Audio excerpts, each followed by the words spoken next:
শুধু সকাল বিকাল দুই বেলা যদি আমার খাবারের বন্দোবস্ত হয়, আমি আর নবীর লক ছাড়ি না। আমার আনসার সাহাবারা ক্ষেত খামারের কাজ করতো, আমার মুহাজির সাহাবারা ব্যবসা করতো, আর আমি নবীর সাথে সাথে থাকতাম।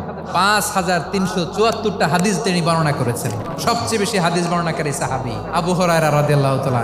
বিড়ালের বাবা কি করতেন? খালি হাদিস মুখস্থ করতেন। হাদিস প্রিজার্ভেশনের কাজে বিশ্বনবী ওনাকে কাজে লাগিয়েছেন। উনি একদিন বলেন, ইয়া রাসূলুল্লাহ আসমাউ মিনকা কাসীরান ফালা আহফাজু। নবী, অনেক কথা শুনি, আমার মনে থাকে না। বিশ্বনবী বললেন, তাই তোমার চাদরটা বিছাও। আবু হুরায়রা বিছালেন। বিশ্বনবী হাত বুলায় দিলেন। এরপরে অনেক হাদিস বর্ণনা করলেন। আবু হুরায়রা বলে, তারপর থেকে বিশ্বনবী যাই বর্ণনা করে আমি শুনি আর একটাও বলি না। এখন সুবহানাল্লাহ। বিশ্বনবী ওনাকে নবীর এই যে লক্ষ্য হাদিস প্রিজার্ভেশনের এই দায়িত্ব দিয়েছেন সাইয়েদনা আবু হুরায়রা রাদিয়াল্লাহু তাআলা আনহুকে। আপনারা কি খেয়াল করেছেন কত বড় চৌকস ট্যালেন্ট হান্টার ছিল আমার নবী? এক একজনের এক এক ট্যালেন্ট, এক একজনকে এক এক দায়িত্ব দিয়েছেন, এক একজনের প্রতিভাকে এক একভাবে বিকশিত হওয়ার সুযোগ দিয়েছেন। আওয়াজ করে বলেন ঠিক কি না?